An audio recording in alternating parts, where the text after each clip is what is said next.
devenir imbattable sur les rucks, gagner la possession sur un contest ou à l'inverse, protéger au mieux le ballon pendant les rucks. C'est ce qu'on va voir dans cette vidéo.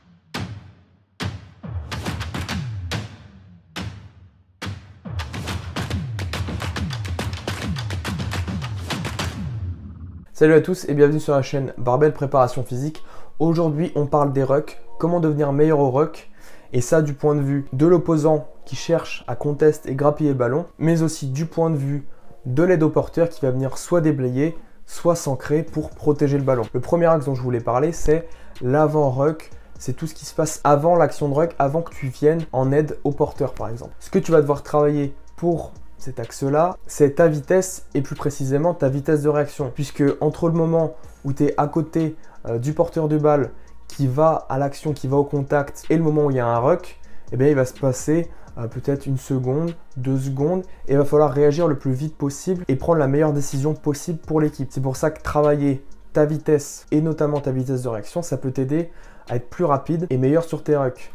Parce qu'il faut savoir que le ruck, c'est toute une question de timing. Si tu arrives ne serait-ce qu'un tout petit peu en retard, là, tu n'es plus en situation d'ancrage et de protection du ballon en venant te mettre par-dessus le porteur. Mais là, tu vas devoir déblayer. Parce qu'il y a déjà un joueur qui essaye de contest. Et si personne ne l'enlève du ruck, n'essaye de protéger le ballon, eh bien, ils vont réussir à avoir la possession. Donc toi, ce que tu dois faire, c'est arriver le plus vite possible pour déblayer et rattraper ton retard finalement. Si tu avais été en avance, si tu as eu un meilleur timing et que tu avais été plus rapide, et bien là, tu auras pu directement t'ancrer, protéger le ballon et personne n'aurait eu l'occasion de venir essayer de grappiller dans le contest. Comment faire pour travailler sa vitesse et notamment sa vitesse de réaction? Première chose, travailler sur terrain en vitesse maximale, donc des départs en sprint, vitesse courte, 15 mètres, 20 mètres, 30 mètres, et travailler en vitesse de réaction avec un signal auditif, visuel, tactile et qui soit le plus imprévisible possible. Si tu varies les intensités et l'imprévisibilité, eh bien tu peux t'améliorer, avoir une meilleure vitesse de réaction. Tu peux bosser à plusieurs, c'est plus facile pour avoir des signaux les plus imprévisibles possibles. Un partenaire qui te dit quand partir en te montrant une couleur, un chiffre, quelque chose comme ça, ça peut vraiment être plus varié que quand tu es tout seul. Deuxième façon d'améliorer sa vitesse et sa puissance sur distance courte, eh bien c'est en travaillant son bas du corps avec des exercices spécifiques de force et de puissance pour vraiment être efficace sur les départs et sur les distances très courtes. Si tu veux une préparation physique sur mesure pour t'aider à accomplir tes objectifs, rejoins le coaching privé Barbell. Je fais tes séances sur terrain sans matériel, tes séances avec du matériel si tu en as, tes séances en salle de musculation si tu as accès à du matériel.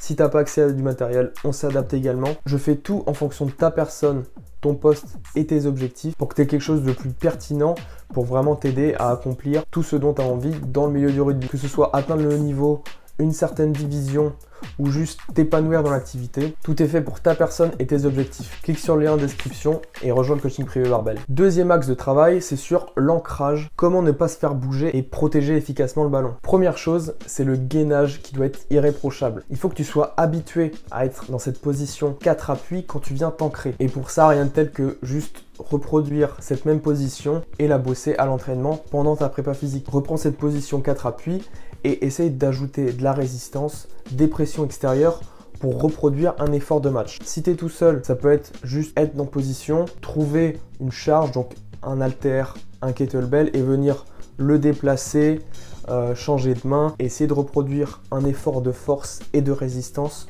dans cette même position. Si tu es avec des camarades, là par contre, tu peux rester dans cette position et eux, ils vont venir mettre des pressions, te pousser à différents endroits, te chahuter un peu pour que tu puisses retrouver ces efforts de match et avoir quelque chose de spécifique, devenir plus fort dans cette position. Deuxième point sur lequel tu peux bosser pour devenir meilleur dans cette phase d'ancrage, c'est ta mobilité. J'en ai déjà parlé dans ma vidéo sur la mêlée, ça y fait un peu écho, mais si tu n'es pas assez mobile, si tu n'es pas assez à l'aise dans cette position, eh bien il y a de grandes chances que si tu viens ajouter de la pression, eh bien tu t'effondres, tu ne sois pas efficace, soit tu vas t'écrouler et l'équipe adverse va avoir la pénalité, soit tu vas te faire bouger et en fait tu n'auras servi à rien. Donc l'idée c'est d'être mobile, d'être à l'aise dans cette position. Tu devrais pouvoir y rester toute la journée, façon de parler bien sûr, mais l'idée c'est ça. Si tu n'as pas la mobilité de cheville, le gainage suffisant, la force dans le bas du corps suffisante, eh bien tu ne pourras pas être à l'aise dans cette position et tu ne pourras pas résister à des pressions extérieures pendant le match. C'est pourquoi travailler en gainage comme j'ai dit dans le conseil juste avant, donc avec des pressions réelles et dans la position spécifique de l'ancrage, ça peut déjà t'aider. Si t'es pas mobile au niveau de ta cheville, eh bien essaye de travailler dessus pour être confortable dans cette position basse, fléchie sur tes appuis. Il faut que tu sois à l'aise pour pouvoir mettre de la force, résister à des forces extérieures. Troisième et dernier point, la phase de déblayage. Alors si tu es en retard, si tu n'as pas réussi à agir suffisamment rapidement et qu'il y a déjà un joueur au contest, eh bien il va falloir que tu viennes déblayer tout ça. Il va falloir que tu bouges le joueur pour qu'un autre joueur après puisse s'ancrer et protéger le ballon. Mais là, la priorité, c'est que l'opposant n'atteigne pas le ballon et ne gagne pas la possession. Donc tout ce que tu as perdu en vitesse de réaction, il va falloir que tu le combles avec ta vitesse de déplacement. Donc là, il va falloir courir le plus vite possible pour aller sur le lieu de l'action et déblayer le plus rapidement le joueur adverse. Il faut savoir que si lui, il a suivi mes conseils juste au-dessus sur l'ancrage, même si c'est un peu différent pour le contest, hein, c'est pas la même position, tu viens pas contester de la même manière que tu t'ancres, mais s'il a un gainage solide, s'il est fort et bas sur ses appuis, il va être difficilement bougeable. Donc plus tu accumules de la vitesse, plus tu vas pouvoir produire une force importante et le bouger le plus rapidement possible. Si tu arrives à 2 à l'heure, tu pourras rien faire, ce sera vraiment juste un exercice de force pure et plus de puissance. Deuxième chose, je viens d'en parler, la force, il va falloir que tu sois fort sur ton bas du corps pour arriver vite et pouvoir pousser fort du premier coup.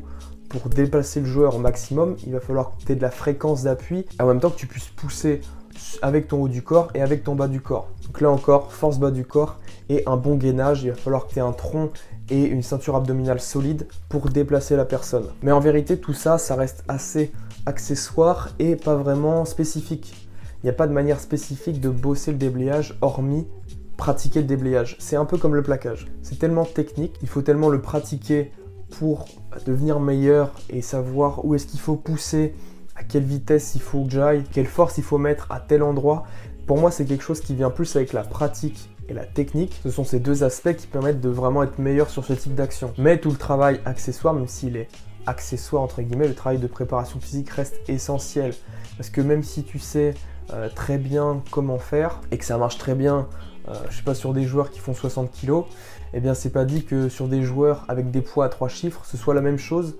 Si t'es pas assez fort, si t'es pas assez puissant, si t'as pas un haut du corps solide, un bas du corps fort, eh bien même si tu sais et que techniquement ça marche, eh bien il y a des chances que ton déblayage ne soit pas efficace. C'est pourquoi je t'encourage à bosser sur les choses que tu peux bosser pour mettre toutes les chances de ton côté et devenir un meilleur joueur de rugby. Et c'est là tout l'esprit de la chaîne. Le but, c'est pas de dire que la préparation physique c'est le seul truc que tu peux faire ou que c'est le truc le plus important, bien au contraire, mais que c'est quelque chose où tu vas avoir une grosse marge de progression si tu n'étais pas habitué à en faire sérieusement ou avec un professionnel, et que ça peut vraiment faire la différence, t'aider à devenir un vrai meilleur joueur de rugby et que ça marche main dans la main avec tout le travail de technique, le travail de jeu, d'analyse de situation.